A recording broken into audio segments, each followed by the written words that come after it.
àwọn èèyàn tó ń sìn mí tó bá débi tán ti ń sìn mí kọ pa wọ́n níbi tíyẹn ti ṣẹlẹ̀ kò síbi tíyẹn ti ṣẹlẹ̀ o nínú ìwé mímọ́ kankan àti nínú ẹ̀sìn kankan. nínú ẹ̀sìn kankan so ìyẹn ó ti kọ́kọ́ fi hàn pé àwọn ẹni yìí àti ẹni pé wọ́n lẹ́lẹ́sìn kankan débi tá a sọ pé mùsùlùmí ni wọ́n ní àbí kìrìsìtẹ́nì. ìkejì tí mo fẹ́ kó yé wa ni pé àwọn ìjọba wa.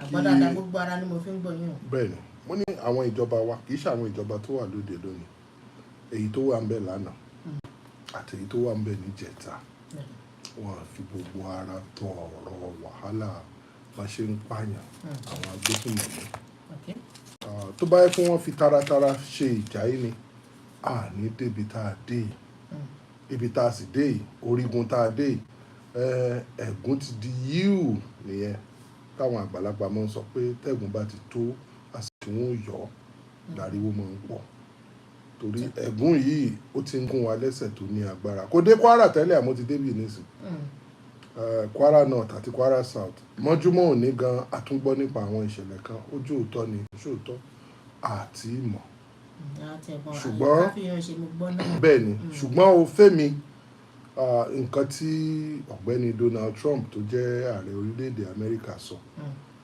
pé òun fẹ́ bí olóògùn máa rán àwọn ológun wá. àwọn dojú ìjà ológun kan wá ní military action. gbogbo bẹ́ẹ̀mi ṣe kà ibi tẹ́mi ti kà ni pé òun gangan àwọn ò gbé ogun wá bá àwọn agbésùn lápá àwọ̀ ọba kà wọ́n. ṣe rí gbogbo orú nǹkan báyìí ó dojú tìyàn pátápátá kí aráàlú òkèèrè máa sọ fún mi pé tán mo mọ ibi tí sàárè àfọ́jú wà nù lẹ́yìn tí ìbá ṣe bó ṣe jẹ́ ni àwọn ẹran amúnibúni ẹran ṣé pẹ́ nìkan ló jẹ́ ká fi tí. àwọn amúnibúni ni àwọn ọ̀pọ̀lọpọ̀ nǹkan dẹ̀wà tó jẹ́ pé ó yẹ kí ìjọba gan ṣe látàyè Buhari tí wọ́n ṣe wọ́n láwọn ti mọ àwọn tó ń kó owó fáwọn agbésùnmọ̀mí tábà gbórúkọ wọn lọ́la lóko tábà gbọ́ pé wọ́n rán wọn lọ sí ẹ̀wọ̀n lọ́la lóko gbogbo orú àwọn nǹkan báyìí ó fi hàn ní ó dàbí ẹni pé ìjọba ń ṣùgbọ́n àwọn tó ń ṣe ni ó dàbí ni mo sọ̀rọ̀ bí àwọn bẹ́ẹ̀ bá pe àwọn ẹlòmíín náà nísìnyí tẹ́ bèèrè lọ́wọ́ wọn pé ẹ dákun bó o lọ̀rọ̀ àwọn tó ń pààyàn ṣe ní Nàìjíríà ọ̀tọ̀ ní nǹkan táwọn ń sọ fún un gbà mùsùlùmí nìkan náà ń pa bẹ́ẹ̀ bá sì gbọ́ lẹ́nu ẹlòmíín náà yóò ní àwọn kìrìsìtẹ́nì náà pa jù kìnìkan ṣe rí nǹkan tó ń dá wàhálà yìí sílẹ̀ tó bá jẹ́ pé àwọn tó ń gbésùmọ̀mí sọ pé àwọn ò ní ẹ̀sìn kankan ni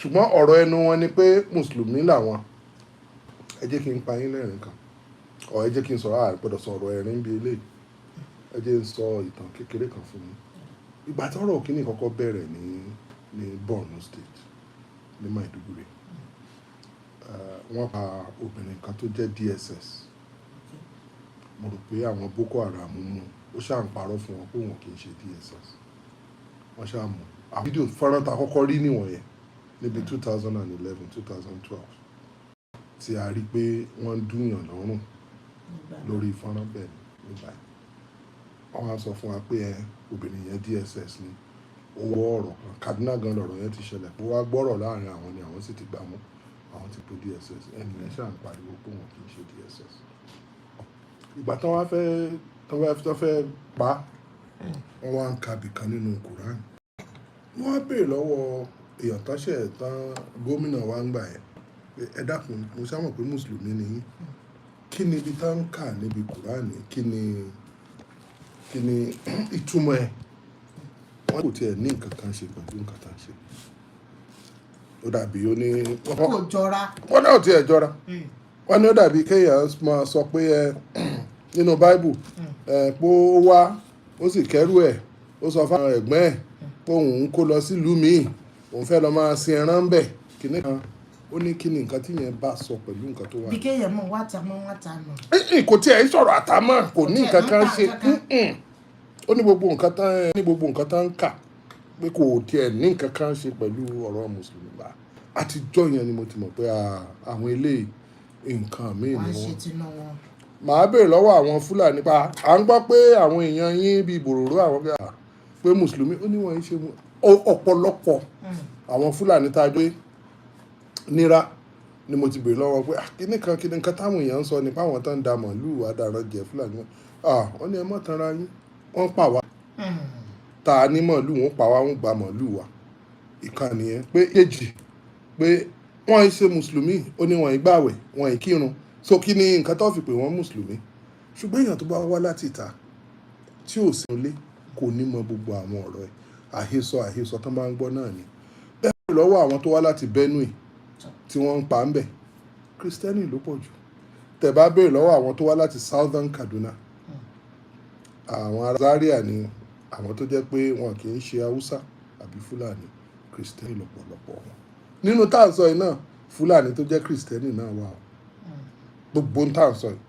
so àwọn nǹkan tó ń ṣẹlẹ̀ ó bá mi jẹ́ pé ìjọba ò ṣe nǹkan tó yẹ kó ṣe tó bá yẹ pé ṣe àwọn nǹkan tó yẹ kán ṣe ni a ní síbi tá a wà yìí débi tẹ́nìkan ó mọ̀ tawọ́ sí wa pé nǹkan báyìí ó ṣẹlẹ̀ tá a bá ṣe nǹkan tó yẹ ká ṣe ọ̀pọ̀lọpọ̀ náà tuntun bẹ̀rẹ̀ sí wá àwọn nǹkan jáde tó yẹ kí ọ̀gágun olóògbé Buhari ó ṣe àmọ́ gbogbo wọn yẹn nísìn à ń fi wọ́n lé àti Ọlọ́run tó dáwọn ti bọ́ sípò òótọ́ báyìí àwa la ṣì wà láyé tá à ń ṣe wàhálà so ọ̀rọ̀ tèmi ibi tó pín sí ni pé tó bá jẹ́ pé nǹkan tí ó jẹ́ káwọn ìjọba wa tètè ṣe kíákíá lélẹ̀ ìkànmọ́nkóbó inú mi ò dùn ìkejì wọ́n ní gbogbo àwọn tó yẹ kó máa ṣàṣojú wa láti bí ọdún méjì tí ààrẹ Bọ́lá Ahmed Tinubu tí mo fi tọ̀wọ̀tọ̀wọ̀ dárúkọ wọn ti dórí àléfà wọ́n ní wọ́n yan àwọn aṣojú fáwọn ìlú òkèèrè wọn ìyẹn tá ń pè ní ambassador fún ọdún méjì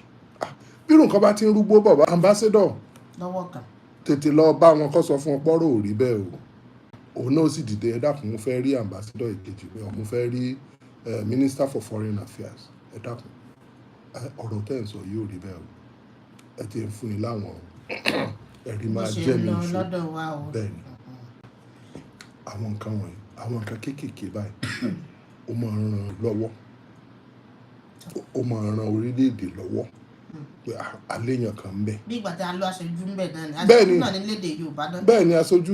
ó dà ṣé wàá gbọ́ àfihàn ṣe yún. mo ń gbádùn. I said we are going to be doing this in a two-way manner. Yes. There's a particular segment or sentence credited to them over there, as regards what the president had said, that I just want to read out here. It says, either the Nigerian government protects Christians or we will kill Islamic terrorists who are committing these horrible atrocities. So nowadays, I'm not very, picking words and actually saying or dissecting and analyzing some particular words to actually say what they mean.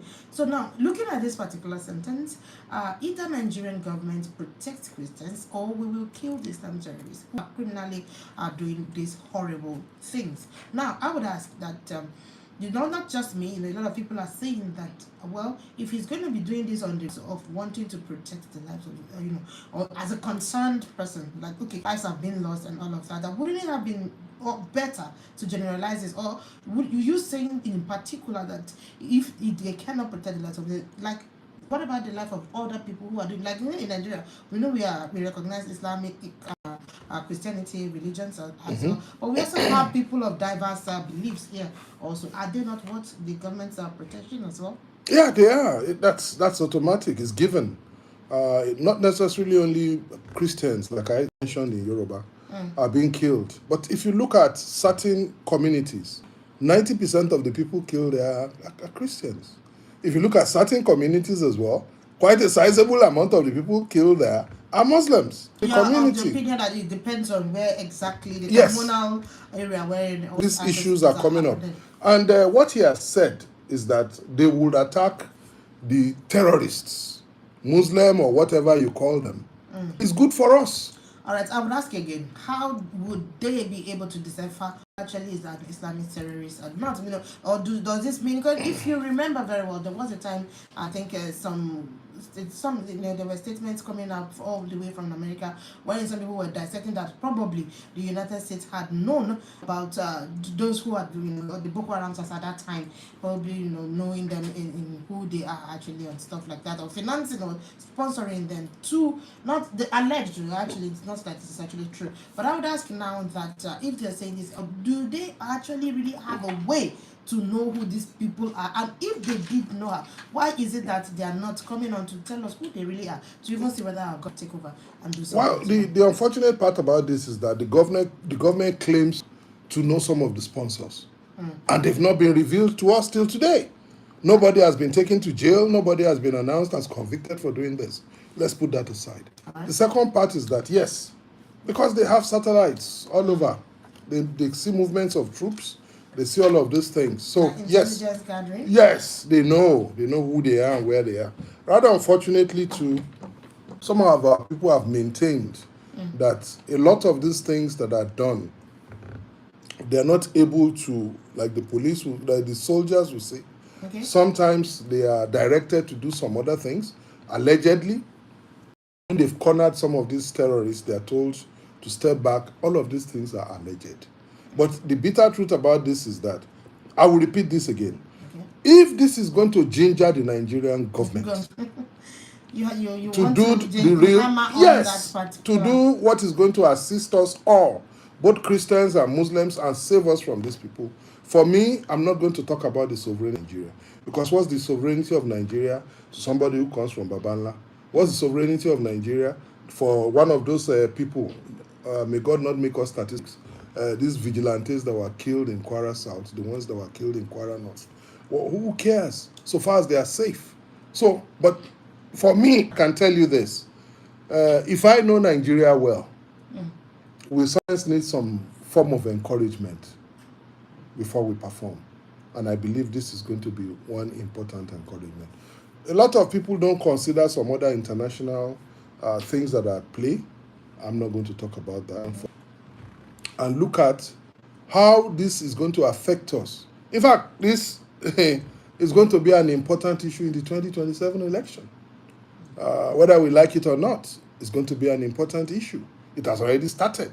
So what I would advise, one of the first things that I would advise, President Bola Ahmed Tinubu has done them. One of the first things I would have advised, look, let's just start from there. And he had already done that. The next thing now is giving order. Distinguished ladies and gentlemen, it is critical that at this point, you can hear what is coming up. Canada has joined this issue. At least based on what I've read, also joined the same issue, that they're in full support of what the US is saying about Nigerian killings. So we need to stop these people decisively, so that it's not genocide, it's not this, it's just that everybody acts that, no matter who you are. And one of the major problems we have, which normally I wouldn't mention, which is political.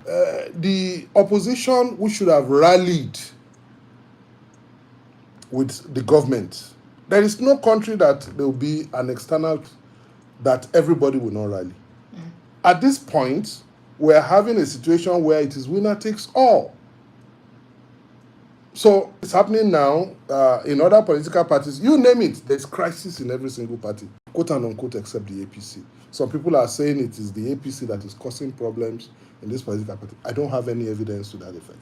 But the bitter truth is that the government itself should nurture the opposition, so that there is opposition to what they're doing. And they're going to be able to showcase themselves and stay on their toes. But when you don't have opposition, yesterday the governor of Bayelsa has decamped to APC. That one has decamped to APC. What was to be my next question, that if you are saying that the government in power should, have this sort of opposition list, but I want to say, in the face of because there's been concerns actually about Nigeria probably shifting towards one party system. So, all right, so let's go ahead.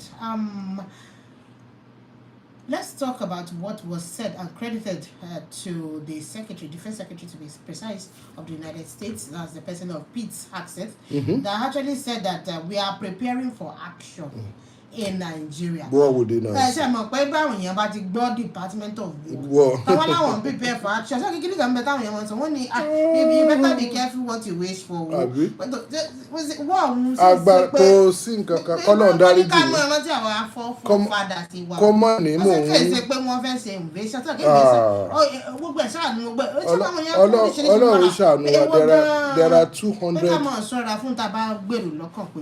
There are over 200 million of us. A pé mílíọ̀nù 120. a pọ̀ dáadáa. So ó máa ṣòro ọ̀rọ̀ wa ṣòro kò ń ṣe bíi kínní Ọlọ́run ní jẹ́ kó tẹ̀ lè débẹ̀ yẹn.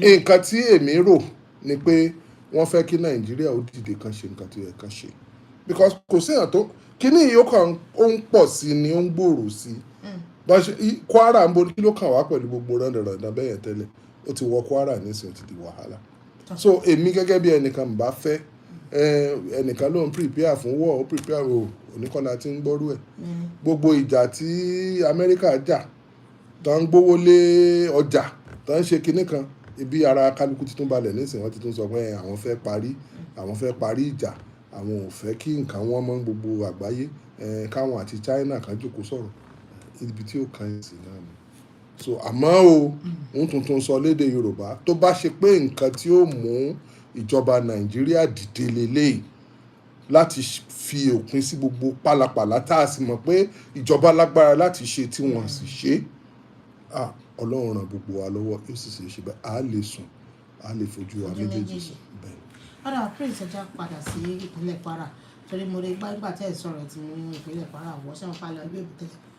ọ̀dà lábẹ́bẹ́ nípínlẹ̀ Kwara wa ní àkọ́kọ́ bẹ̀rẹ̀ láti ẹ̀ka ti ẹ̀kọ́ ìlú education ní ti alága subeb nípínlẹ̀ Kwara Professor Adarabaja tí wọ́n ṣe àbẹ̀wò sí ìwé kàtà mọ̀ ní government day secondary school àgbélé ṣé o pé gbogbo tó bá ní ṣe pẹ̀lú ìpínlẹ̀ wa náà ní àmọ́ mẹ́nuba lórí ètò ní ìtọ́ jẹ́ pé àwọn èèyàn wò pé ṣé mo gbogbo ẹ lọ ìròyìn rọrùn lórí àwọn tó ṣe bẹ́ẹ̀ tó ṣẹlẹ̀ nínú ibẹ̀ ìpè ní tí wọ́n ní àpé ìtàwọn rí tí alága ṣe tí wọ́n ní àti principal àti vice principal àti gbogbo ìtẹ̀ ṣàṣe aṣojú iléèwé yìí dọ̀tí pọ̀ ó yá ẹ mọ́wọ́ kí ẹ bẹ̀rẹ̀ sí ni máa gbà wọ́n ní ṣe làwọn èèyàn wò pé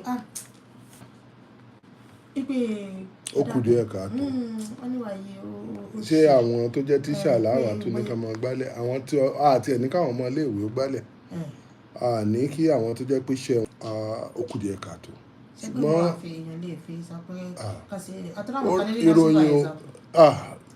ìròyìn òkèèrè bí ò bá lè kàn yóò dẹ̀kan mo dẹ̀ rí kinní kan tí CPS kọ tí wọ́n ń fi Malam Rafiu Àjàkáyé tí ọ̀pọ̀lọpọ̀ ń fi fọ́nrán ẹ̀ hàn káàkiri pé CPS sọ pé káwọn tó ṣẹlẹ̀ sí kó má bínú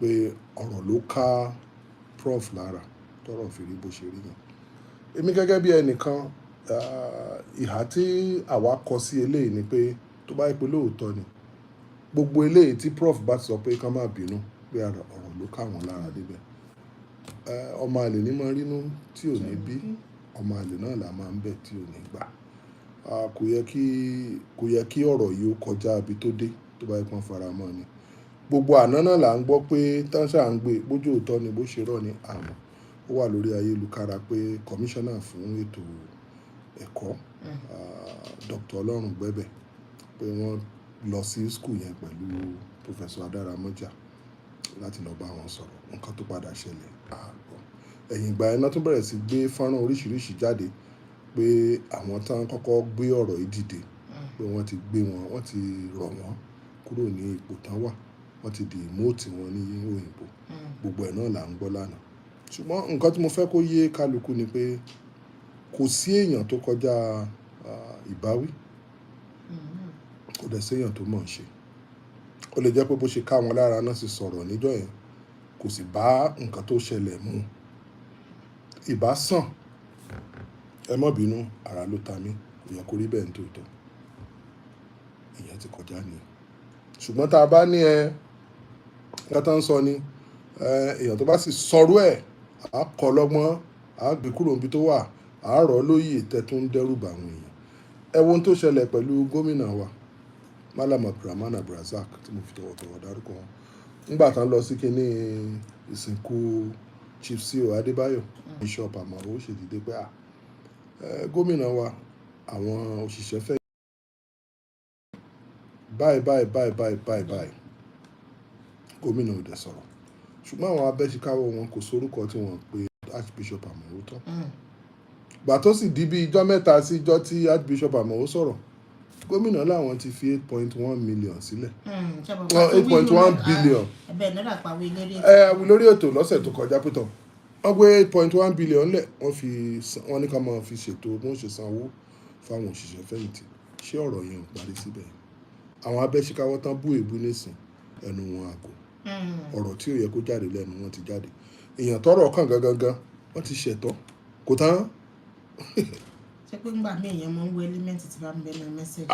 tọ̀ ẹbí tẹ́ yìnbọn pa èèyàn tó bá mú mẹ́sẹ̀gì wá so gbogbo orú nǹkan báwo yẹ kí káwọn èèyàn àtàwọn tó bá ṣe bí ẹbẹ́ sí káwọ́ gómìnà ká máa fi ara wọn balẹ̀ ọmọ òbí tí nǹkan lọ àwọn èèyàn ni wọ́n gbà yín síṣẹ́ gbogbo mo yé máa ń sọ ńgbà tá a wà ní àlééfà nìyẹn pé bẹ́ẹ̀ bá ti rò pé ẹ ti lágbára ju àwọn tó gbà yín síṣẹ́ lọ ìlọ yá nìyẹn kò sí òwe kan náà mo máa ń pa ní bírun gbọ̀n alágbàro bá gùn tó láti sóbi déwájú ilé ọba dá nira èèyàn tó bá gbà síṣẹ́ àwọn tán sì gbà wá síṣẹ́ òun náà làwọn tó ń dìbò fún wa ìgbà téèyàn bá sì ti fẹ́ gbọ́ tọ̀ wọ́n sọ fún ọ pé tọ̀ ọ wà máa lọlé àgbà àwọn ẹlòmíín ṣiṣẹ́ kò jù bẹ́ẹ̀ lọ. ọ̀dà ọmọ bá tún jẹrà o sí ẹni ká má parọ́ ká má jalè nítorí wọ́n ṣe máa ń sọ fún wa pọ̀ fún wa láti kékeré náà àpò wa yìí ó tó àkókò tá a máa sábà fáwọn èèyàn wa ní káàdì àmọ́ ìbéèrè wa yìí pọ̀ sí ká táwọn ká síwájú sí ká tó lọ bẹ̀ ní àbí ká tètè mọ́ lọ bẹ̀ kí á tó dá àwọn èèyàn dúró dè wá. ṣe rí ọ̀rọ̀ wa kì í ṣe ọ̀rọ̀ káàdì mo dẹ̀ fẹ́ kó rí àwọn èèyàn wa torí mo rí i pé ọ̀pọ̀lọpọ̀ gbà àwọn èèyàn bíi káàdì yẹn náà ń dè àwọn ọ̀rọ̀ tá à ń sọ àyànnàná ọ̀rọ̀ kó bá lè yé wa dáadáa ká má máa gbọ́ àhesọ àwọn nǹkan míì máa wà náà tá à ní sọ lórí prógráàmù wa ẹ pè wọlé kẹ́ sọ pé nǹkan báyìí ló ń ṣẹlẹ̀ níbi báyìí o a fẹ́ kí ìjọba kan bá wa dá sí àwa ò sí ìjọba ní ìtọ́jú tí wọ́n bá rí táwa ò tẹ̀ tún rí táwa ò mọ̀ á dá sí àwọn ẹlòmíì ń pè mí lẹ́yìn pé ó lọ́mọ obìnrin kan tí báyìí ṣẹlẹ̀ sí ẹ dákun bó láṣẹ rí lọ́ọ̀yà á sọ fún wọn gbogbo orú àwọn nǹkan báyìí ni a fẹ́ kò di dandan kẹ́ ẹ sọ lórí ètò àmọ́ nǹkan tó bá jọ mọ́ gbogbo nǹkan tá a jọ ní ọ̀nà ọ̀dọ̀ wa ó kù díẹ̀ káàtó. wọ́n máa sì tọ́ kó jẹ́ tó ìtọ́jú òótọ́ o. bẹ́ẹ̀ ṣe báwo lọ wádìí tó bá ti di pé àárò mi ẹ̀rọ ń gbogbo bíbá nǹkan báyìí kò yé wa nǹkan tó ń ṣẹlẹ̀ àtìgbà tán ti tún ọ̀nà ṣe láti rómi ẹ̀rọ mọ́ á lọ ṣèwádìí á sì kà wọ́n á kàn sí àwọn tó bá kàn bá tiẹ̀ sí ìjọba ìgbà tá a wà ń jọba láàánú ẹ fọkàn yín balẹ̀ láàrin ọ̀sẹ̀ kan o nǹkan báyìí ó ṣẹlẹ̀ a sì dúpẹ́ lọ́wọ́ Ọlọ́run Ọlọ́run sọ pé òkú ló ń sọ̀rọ̀ ó dẹ̀ ń rí bẹ́ẹ̀ so. ẹ ṣeun àdúpẹ́ ẹ já sáré mọ́ ẹ̀yọ̀kan yìí gbọ́ná ṣàrùn pé ọ̀rọ̀ tó bá ti jọ náà pínlẹ̀ wá sí àní kéèsì tí èèyàn lè mú ní àwòmọ́jú àbí àwòmọ́jú kù mo wí fún yín pé ìpínlẹ̀ Kwara èyí tí wọ́n mọ̀ wá fún òun náà lè rọrùn àti ìfẹ́ harmony and peace ló fi mọ̀ wá kódà èrò ìhàn wá jáde ní tó jẹ́ kó bani lọ́kàn jẹ́ díẹ̀ lórí ọ̀rọ̀ tí wọ́n sọ wípé ní àwọn àjọ NDLEA wọ́n ṣe bẹ́ẹ̀ wá sízi àwọn oògùn olóró lọ́wọ́ wọn nípínlẹ̀ àwọn méjì tí wọ́n dákọ̀ tó ṣe gbòógì àmọ́ ìtọ́ka wájú jùjù lọ́wọ́lọ́wọ́ kan sí tí ó kàn wá o àmọ́ ìta fẹ́ mẹ́lùbà òun náà ní ti ìpínlẹ̀ Kwara tí wọ́n dákọ̀ kódà wọ́n ní nílùú Ìlọrin wọ́n ní wọ́n gbà tó 532,600 tablets of èmi ò ní dákọ̀ àwọn oògùn yìí àwọn oògùn olóró méjèèjì yìí wọ́n ń lọ́wọ́ èèyàn mẹ́ta péré ni wọ́n ti bá adúrú oògùn olóró yìí tí wọ́n sì gbà àwọn ọ̀dọ́ wa rèé ọmọ bá tó ń ṣe rá àwọn ọ̀dọ́ wa àwọn ọ̀la wa àwọn tá à ń gbójúlé kí ni ìṣẹ̀lẹ̀ gẹ́gẹ́. ká bẹ Ọlọ́run kó bá wa dá sọ̀rọ̀ ibi tá a gbé wà lónìí torí ó ní bí ọ̀rọ̀ àìníṣẹ́ àìríkanṣe kan bó ṣe ń dààmú àwọn ọ̀dọ́ wa ìbáṣepọ̀ àwọn ọ̀dọ́ wa níṣẹ́ ni tó níbi tán lọ gbóná ti ráàyè ògùn lóró kálukú ó ti mọ̀ ṣe mo láti tètè jí débi iṣẹ́, wọ́n promote mi ní ọdún tó ń bọ̀, mo láti tètè jí débi iṣẹ́, mo ní lóònì kan mo fẹ́ gbà, wọ́n ti fẹ́ ra mọ́tò fún wa. tí máìlì wọn wà occupied.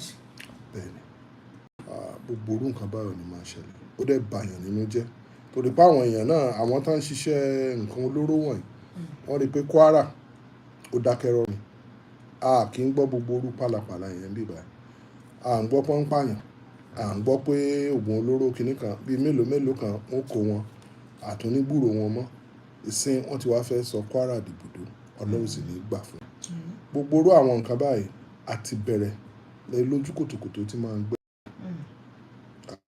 Mo tún sọ fún ìjọba wa ní Kwara ó yẹ kán ti múra sọ́rọ̀ wọ̀nyí kó tó di sìn. Ó lófin oríṣiríṣi tó wà nílẹ̀ fún àwọn tó bá gbóògùn olóró, àwọn òfin táwa gan ṣe ó wà níbẹ̀, òfin tí Dr. Bukola Saraki tí wọ́n ṣe ńgbà tán wà ní gómìnà tí mo fi tọ̀wọ̀tọ̀wọ̀ dárúkọ wọn ó wà nílẹ̀. Ara àwọn òfin yẹn ni pé tán bá gba ọmú tó ń ṣe ẹgbẹ́ òkùnkùn, ilé tẹ́ ẹ ti ṣe mítìn ó ti di tìjọba, ilẹ̀ tẹ́ ẹ ti ṣe mítìn ó ti di tìjọba. Gbogbo ilé àwọn òfin báyìí wà, a sì tẹ̀lé. Mi ò gbọ́ pọ́n náà gbalé ẹnìkan rí kan náà ṣe mítìn ẹgbẹ́ òkùnkùn ńbẹ̀. Gbogbo àwọn nǹkan tí mo ń dẹ́rùbà àwọn èèyàn nìyẹn. Àwọn tó ń ṣe ẹgbẹ́ òkùnkùn ẹ bá oògùn olóró lọ́wọ́ wọn, kò sí bẹ́ẹ̀ ṣe fẹ́ ṣe ẹ bá lọ́wọ́ wọn torí iṣẹ́ tá ń ṣe kò gbà kan fojú lásán ṣe. So gbogbo orú àwọn nǹkan báyìí ó yẹ kí ìjọba náà kàn máa lọ́wọ́ sí, kì í ṣe pé kán láwọn empower 174 people, 200 people wọ́n fún wọn ní kinní. Ètò ẹ̀kọ́ wà lára nǹkan tó yẹ ká kọjú sí. ẹ jíwèé wò lẹ́yìn nítorí ibi tẹ́ ń lọ ní mo lọ ṣe é jíwèé mi. Ẹ jẹ́ ń dákẹ́ ń gbà yẹn. Ọ̀rà lábẹ́ ẹ jẹ́ kí a sáré pè káàdì síta fún èèyàn wa tí wọ́n ṣe bẹ́ẹ̀ tí wọ́n ti ń dúró dè wá. Ẹ dákun torí Ọlọ́run, àwọn òfin ń bẹ pẹ̀lú ọ̀rọ̀ káàdì wa o. Ṣé ẹ mọ̀ pé àkọ́kọ́ ilé ìlànà ń pè lórí atẹ́gùn, àwọn tí wọ́n bá sì tún ráǹfààní àti wọlé, èèyàn ọ̀ràn márùn-ún àkọ́kọ́ tó bá ráǹfààní wọlé, àwọn ò mọ̀ gbà tí wọ́n lẹ́yìn ètò. Àwọn tó ń wá gbà lẹ́yìn ètò àtẹ̀jíṣẹ́ ni ẹ̀yin mọ̀ tẹ̀ sí nọ́mbà tá a bá pè fún yín. Ẹ̀yin sì máa múra kalẹ̀, bẹ́ẹ̀ bá ti pè wọlé ẹ máa bá wa tọ́jú nọ́mbà mẹ́rin tó kẹ́yìn tí bá ń bẹ ní ẹ̀yìn nọ́mbà yín. Wọ́n jẹ́ ká mọ̀ pé àwọn káàdì yìí jáde ní pápápá. MTN ní alákọ̀ọ́kọ́ káàdì tá a pè fún ọ̀sán yìí. Ẹ jẹ́ ìmọ̀ ilé báyìí MTN inú pè lọ́wọ́lọ́wọ́. Ẹ dákun, èmi náà ti di ọmọ bá tó ń jẹ lánàá, ẹ̀yin tẹ́ ẹ pè wá torí kí ni ọjí ń bá mi dá ojú rẹ̀ rú, àfi kí n tún sẹ́ẹ̀ tún wọ̀. Ẹ dákun, bá a bá ṣe ń bẹ́ẹ̀ mọ̀ gbọ́. Àmọ́ ní báyìí ẹ̀yin tẹ́ ẹ jẹ́ pé Airtel náà torí wọ́n ti bá ń dájú tàkọ́kọ́ yìí ti bá ń dàrú kí padà wá pé MTN.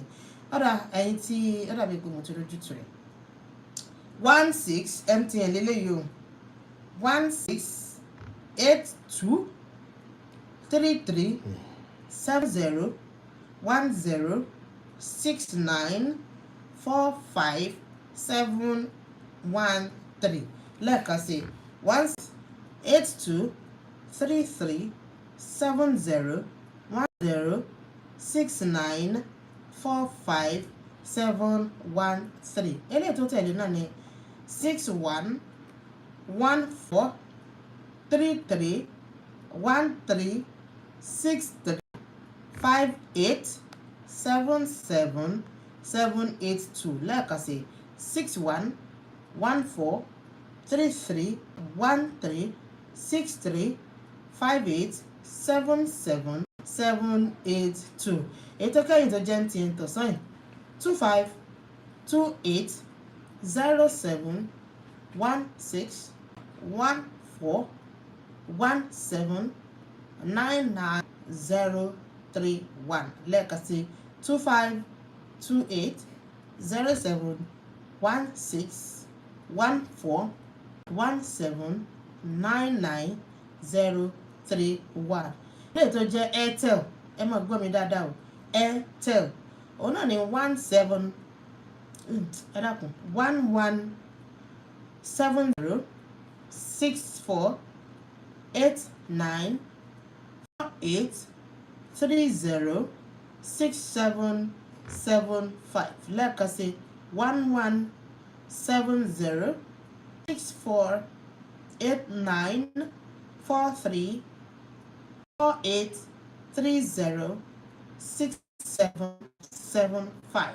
ètò kẹ́yìn tó jẹ́ ẹ̀sẹ̀ lẹ́ẹ̀kan sí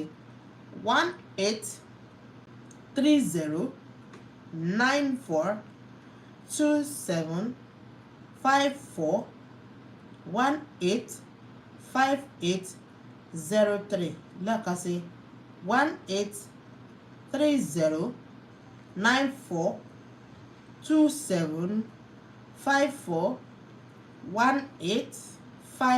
1830942754185803 ó dà àárín jù bẹ́ẹ̀ lọ bó bá dìgbà tá a bá bẹ̀rẹ̀ sí ní gbé ìpè ẹ̀yin márùn-ún àkọ́kọ́ tẹ́ bá rí bù wọlé a mọ̀ pa nọ́mbà àwọ̀ yín láti fi lè fi káàdì ṣọwọ́ sí ẹ̀yin tẹ̀ ń bẹ́lẹ̀ lẹ́ẹ̀kan sí ẹja tẹ̀síwájú ọ̀rọ̀ wa tún jìrá lórí àwọn ẹ̀ǹtẹ̀ ń wé iṣẹ́ mọ̀ pé lẹ́ẹ̀kan tẹ́sí pé ẹ̀ kì í ṣe pé wọ́n ẹ̀ pàwọ́ mo ní mo ibi mò ń lọ gan ìpínlẹ̀ náà kàn ìròyìn fi lọ́lẹ̀ bẹ́ẹ̀ni ní ara àwọn bí a ti ń ṣàǹkà kí tẹmọ̀ pé gbogbo ẹ̀ náà bí wọ́n ṣe ń lọ báwa náà ṣe ń rí bẹ́ẹ̀ náà ni ẹ̀yin náà rí ìwà mọ̀ bóyá ẹ̀yin rí lè àmọ́ báyìí Director General of the Department of State Service yóò DG DSS tabaníkà lórílẹ̀‐èdè tàwa àtàrà àdúgbò àti mọ́lò arákùnrin Adéọlá Ajayi wọ́n ṣe ìfilọ́lẹ̀ ìpè àwọn ṣe owó 50,000 naira fún ẹnì kọ̀ọ̀kan to a tune of 7,774 poorest gẹ́gẹ́ bí wọ́n ṣe rí gẹ́gẹ́ níbi nínú ìròyìn náà poorest and most vulnerable citizens ní àwọn tí ọwọ́ wọn ọ̀rá tó kótó àwọn ṣe bẹ́ẹ̀ wọ́n ṣàfikàlẹ̀ owó 50,000 fẹ́ni kọ̀ọ̀kan nínú ìpìlẹ̀ ní ṣègbésẹ̀. ẹ mọ̀ pé 774 local governments ló wà so omi ìpẹ́ ní kọ̀ọ̀kan local government kọ̀ọ̀kan ni. máa ṣe bá tó àsìkò ilẹ̀ tó wá gbé bọ̀. atọ́kùn ẹ̀ ṣe sùúrù ṣé bẹ́ẹ̀ náà ẹ ò tọ́ mu sọ 774 local governments ló wà ní Nàìjíríà gbogbo nǹkan tá à ń rí pẹ̀lú ọ̀gá DSS nísìn mo fẹ́ lè sọ pé látìgbà tèmi ti gbọ́njú o wọ́n ṣe NSO Nigerian Security Organization wọ́n ṣe SSS wọ́n ṣe oríṣiríṣi orúkọ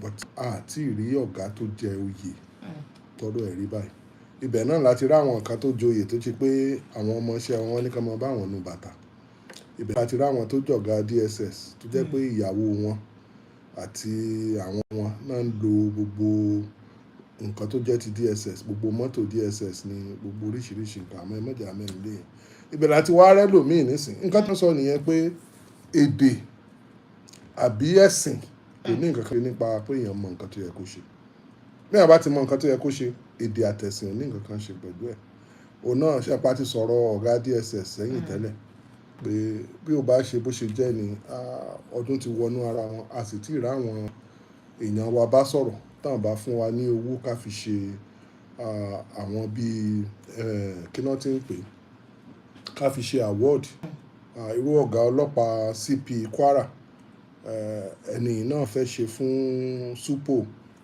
Audu Michael náà bẹ́ẹ̀ ni torí reaction ẹ̀ àti DPO ti F Division torí gbogbo nǹkan bẹ́ẹ̀ yẹn kò ń ṣe nǹkan tí a máa rí so ọ̀gá DSS nísìnyí ó ti fi bóun bá ṣe ń ṣe àwọn ọ̀gá DSS gbogbo states ó di dandan kan tẹ̀lé ọ̀rọ̀ ẹ̀ ká dẹ̀ ṣe nǹkan tán bá táwọn rí òun náà ló dífá fún gbogbo bí nǹkan ṣe rí nísìn so aláti tún dúpẹ́ lọ́wọ́ àwọn nǹkan tá a rí rí ìsì ṣe pé wọ́n wápò kankan wọ́n ti dé àlééfà ipò tán lè dé Director General DSS náà lè nǹkan tó pọ̀ jù èèyàn mélòó náà ni ó rí ní gbogbo àwọn tájọ wà ní kọ́ọ̀sì kan náà tá lọ àwọn nìkan náà ni ó jẹ so gbogbo orú nǹkan báyìí we can't say anything else but to praise the Director General of the DSS on this and this say atọ́kùn kéèyàn kan sọ fún mi nísìnyí pé Prince wọ́n ṣe máa ń ṣe nǹkan bí inú èmi ìdáhùn wọ́n máa ń ṣe nǹkan bákan kò míì pé a lè ṣe bá míì ara ẹ̀ náà làádẹ́ rí wọ́n ṣe kọ́kọ́ dé wọ́n tú àwọn èèyàn sí àwọn tán rí pé wọ́n yàn jẹ wọ́n fún wọn lówó ọ̀bítíbitì àmọ́ bínú òótọ́ ni wọ́n yàn jẹ ni kò yẹ kó rí báyìí so irú nǹkan báyìí ó fi hàn pé ẹni láti bàtán ti wà ní DSS náà ti rí gbogbo àwọn pálapàla wọn yẹn wọ́n sì ti níjọ́ tọ́lọ́wọ́ bá ṣe bẹ́ẹ̀ mi náà bá lè rí bí wọ́bẹ̀ Ọlọ́run dẹ̀ ń gbọ́ àdúrà so gbogbo àwa àyókù náà bí kíbi tá a bá wà ẹ jọ̀ọ́ nítorí tọ́lọ́run mo fẹ́ kẹ́ máa gbàdúrà pé Ọlọ́run oore báyìí ni mo fẹ́ tí n bá débì láti ní lẹ́kàn tẹ́lẹ̀. tọ́ Ọ̀dà. ọlọ́run sì mọ nǹkan lásìkò àwa ló ní wàhálà pẹ̀lú lásìkò so tọ́lọ́run bá ti ní ok no problem òun fún ọ láàyè láti fi ṣe ọlọ́run sì mọ̀ ń gbà fún wa bẹ́ẹ̀. Sábà ní ìwọ̀n bàtà ní ṣe ẹ̀sìn ṣe gbèrò ti àwọ́dù tí yín tẹ fẹ́ ṣe fún àwọn ará ohun oríṣiríṣi tẹ dákọ̀. bẹ́ẹ̀ni. Àwọ́dù kan náà tó wọlé tọ̀ wá náà wà.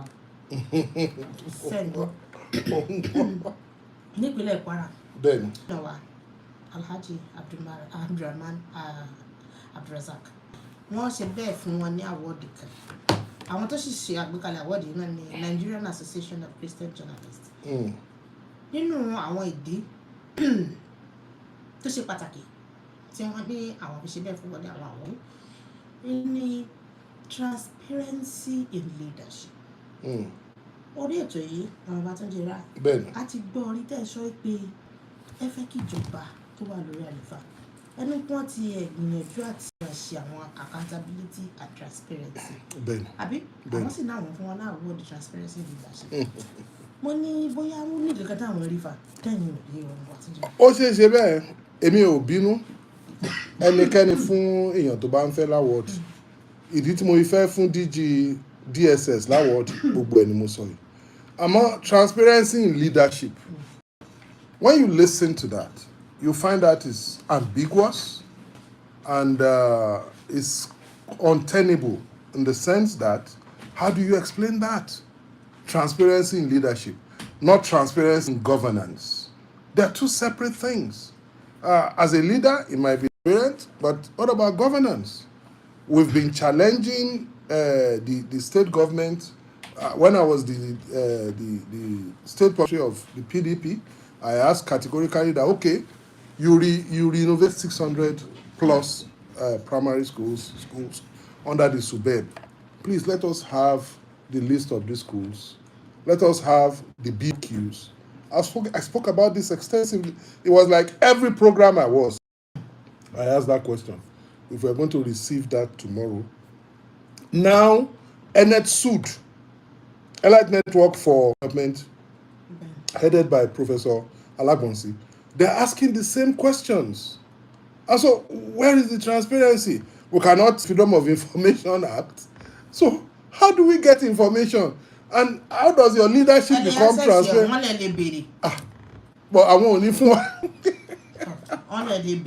oh God! ẹ jẹ́ sọ tó eléyìí náà pààyàn lẹ́rìn bọ́rọ̀ yìí náà ṣe rí leléyìí ó láwọn nǹkan tí a jọ ń gbé lẹ́kọ̀ọ́ wọ́n wá lọ́lọ́dẹ wọn fi síta ọ̀rọ̀ ẹ̀rín kọ́ leléyìí àwọn olè wá mú ọlọ́dẹ wọn olè wá ní ẹ ṣílẹ̀kùn o àti mọ́lọ́dẹ yín àá sì pa tẹ́ ẹ bá ṣílẹ̀kùn àwọn náà sì ń dáhùn látẹ̀yìn lẹ́yìn bọ́ǹbù kò sí nǹkan tó lè ṣílẹ̀kùn yẹn àwọn náà wọ́n á ń dáhùn lẹ́yìn bọ́ǹbù pé ẹ dákun torí Ọlọ́run ẹ má bínú àní lè ṣílẹ̀kùn àwọn á ń bẹ̀ yín pé ẹ jọ̀ọ́ ẹ má pa ọlọ́dẹ wa àdúrà tá a kàn ń bẹ̀ yín nù irú ọ̀rọ̀ tó wà lẹ̀ nísìn ẹ mọ̀ wò pé báwo ló ṣe jẹ́ bó ṣe nì ẹ ń sọ pé ẹ wà transparent. Wọ́n ní wọ́n wà transparent. Àtọ̀ àwọn èèyàn ń béèrè oríṣiríṣi nǹkan lọ́wọ́ yín ẹ lè sọ̀rọ̀ ẹ wo wájú government house nísìn wọ́n ti pààrọ̀ àwọn street lights tó wẹ̀ láàrin ọ̀sẹ̀ kan wọ́n ti gbá wọn míì sí ta lẹ sọ fún a mọ̀ pé ṣe ìkéré kò tí ì burú jù kí commissioner box jáde pé tán níbi next week wàá fẹ́ pààrọ̀ àwọn kìíní wọ̀nyí ẹ̀ẹ̀kan mi ò tiẹ̀ mọ̀ye ìgbà tí àwọn commissioner tí wọ́n ní press briefing bóyá ẹ̀ẹ̀kan láàrin oṣù mẹ́ta kò yẹ kó rí bẹ́ẹ̀ àwọn èèyàn tó bá gbàyàn síṣẹ́ ó dàbẹ̀ pé kẹ́ ẹ gbàyàn síṣẹ́ kó wa máa lóṣù mẹ́ta lòun ó mọ bí nǹkan ṣe ń lọ fún yín kò yẹ kó rí bẹ́ẹ̀ àwọn tó gbà wá síṣẹ́ wọ́n ní ẹ̀tọ́ láti béèrè pé báwo ló ṣe jẹ́ owó gbogbo wa ni kì í ṣowó ẹnì kì í ṣowó APC kì í ṣowó PDP kì í ṣowó Dr. Bukola Saraki tí mo fi tọ̀wọ̀tọ̀wọ̀ dárúkọ kì í ṣowó Malam Abdulrahman Abdulrazak tí mo fi tọ̀wọ̀tọ̀wọ̀ dárúkọ àwọn náà níbo ni mo ti ọmọ rámọ̀ lèmi. ọ̀dà Prince ẹ jẹ́ ẹgbẹ́ àwọn ẹ̀pẹ́ bá a ṣe ń gbé ìpè mo fẹ́ kẹ́ mọ̀ múra ìbéèrè kankan rẹ̀ tó lọ́ọ́ bá ní àkókò wa. bẹ́ẹ̀ni. eléyìí tí àwọn ọmọ ọ̀dọ́ wa tí wọ́n ṣe bẹ́ẹ̀ ọmọ ọ̀dọ́ ni mo pè é fẹ́ káwọn tí wọ́n ṣe bẹ́ẹ̀ tí wọ́n ní wọ́n ṣe ẹ̀dà èyí òun fún admission letters látàrí wípé wọ́n ṣàfẹ́ lọ sí ṣe àgùnbánirọ̀ yóò NYSC àmọ́ síbẹ̀síbẹ̀ ẹ̀jẹ̀ kọ́kọ́ gbé kọ́ọ̀lù yìí náà ẹ̀yẹ́ máa múra yóò kalẹ̀ lásìkò bá tó àmọ́ padà sí ìbéèrè rẹ̀. hello pẹ̀lú ẹ ti wọlé ẹ káàsán o ọ̀dà mi peacemaker kí ni nọ́mbà mẹ́rin tó parí nọ́mbà yín 77 ọ̀dà àgbọ̀ yẹn bá wa wí nǹkan kan kámúkámú ẹ̀dà ẹ wí nǹkan kan lórí ètò. ẹ ṣeun. àmín.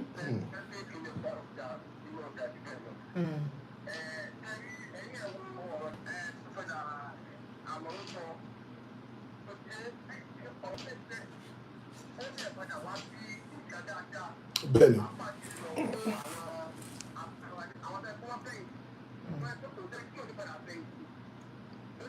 bẹ́ẹ̀ni.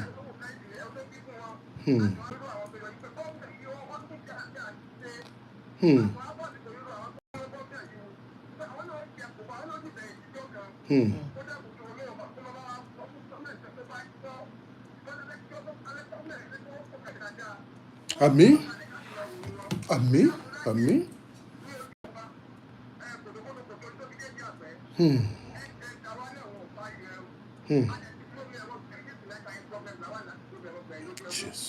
ọ̀dà ẹ ṣeun àdúpẹ́ ẹ ṣeun ajá tó ṣe bẹ́ẹ̀ wo èmi náà wo torí gbogbo ẹ̀ náà ni wọ́n ṣe ń pè 09124221019 tàbí 08055 ẹ jọ àti kọ nọ́mbà àwọn mẹ́rin tó kọ 9241 ẹ jọ kí ló kọ yín o ẹ káàsán o ẹ ṣeun kí ló kọ yín o láríwájú láti bo ok ẹ dákun kí nọ́mbà mẹ́rin tó parí nọ́mbà yín 2940 ọ̀dà ẹ bá a dá sọ̀rọ̀ wá.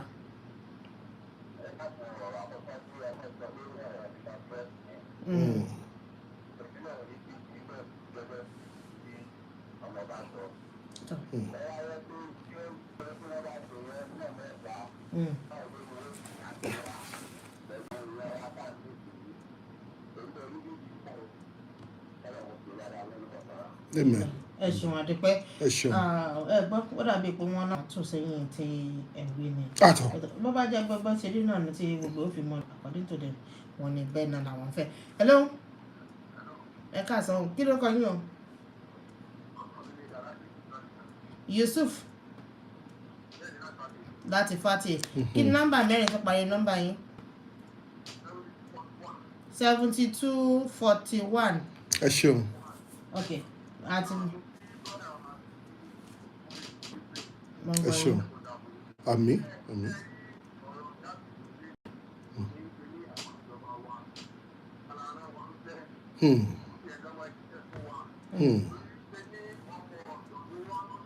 bẹ́ẹ̀ni bẹ́ẹ̀ni.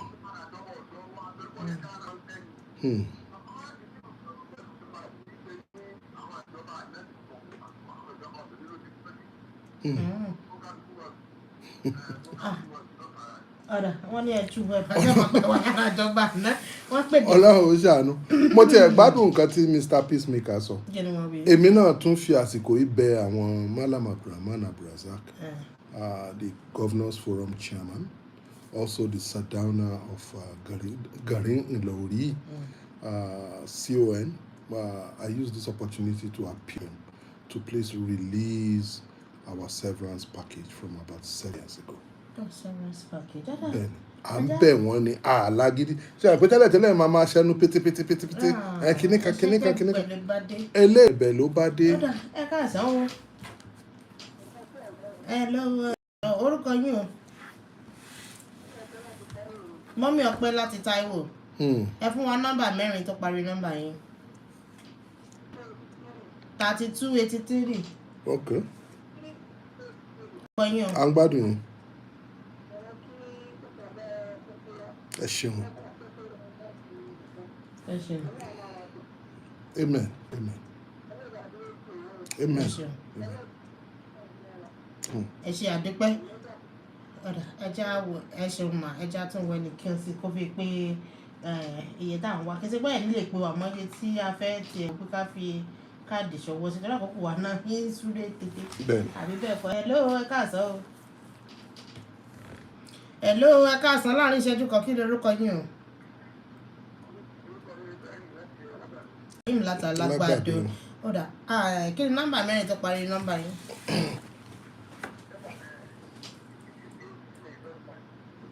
6805.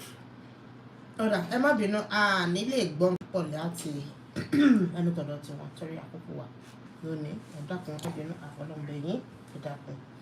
àmọ́ wọn orí ọ̀gbọ́dọ̀ bọ́ọ̀lẹ̀ kó mọ̀ mú nǹkan kúrò. níta ilé ṣe òun náà ní kẹta gbélé báyìí tọ́lá àti ẹ̀dí ọ̀rọ̀ àwọn atalágùn bá àmọ́ mú yín lọ́sẹ̀ tí ń bọ̀. ọlọ́run ṣàánú ẹ ṣeun gan ẹ kú àdúró tiwa ìyókù di tó ń bọ̀ lágbára ọlọ́run. ọ̀dà gẹ́gẹ́ bí wọ́n ti dá gbélé àdúrà làwa náà fi tẹ̀lé pétọ̀ ọlọ́run ọba tí ó ṣe bẹ́ẹ̀ tó jẹ́ ká rí ìlera wa gbọ́ ní ọ̀sẹ̀ yìí pẹ̀lú ògbọ́n lọ àtúnyẹ̀ wa gbọ́. náà tí wọ́n pè ẹ̀sáré bá wa fi jáde. nọ́mbà tẹ́ ẹ sẹ́ndì text sí 080 34 72 54 50. ẹ máa pè lẹ́ẹ̀kan sí. 080 34 72 54 50. ẹ ṣeun àtẹ̀jíṣẹ́ kan ní ẹ̀yìn tẹ́ ẹ jẹ́ ní o kì í ṣe pé kẹ́ ẹ send pẹ̀lú fóònù nọ́mbà tẹ́ ẹ fi pè. ẹ ṣeun àwọn bá tó jẹrà àmọ́ pàdé lọ́sẹ̀ tí ń bọ̀. àmín. Lẹ́ o ẹ̀yin ọmọ Nàìjíríà àjọ kan tí kì í ṣe tìjọba ó dúró bí. 9 FM ó ń ṣẹlẹ̀ kẹjọ. Bello ẹ máa pa ẹ̀dá fún yàn lẹ́nu tí o sì jò láyé rẹ̀ ti lẹ́nu ní báyìí. ṣé nínú ilé rẹ̀ náà láti tẹlifíṣàn ńlá freezer àti jẹnẹrétọ̀ àbọ̀ tẹ́ǹdì ni. tẹ́ǹdì báwo ṣé kí wọ́n lójú yọ sí ìdíje fún mi tí n bá ti sanwó ọjà dé lájì ní wọ́n gbé tí mo sanwó rẹ̀ wá fún mi tí n bá sì ti san yóò tán nígbà míì tó tún wá rí àwọn àgbà ìjókòó mi àti mọ́rúwá tí ìfẹ́ pawọ́ wọlé ọ̀dọ̀ CDK mo ti rà.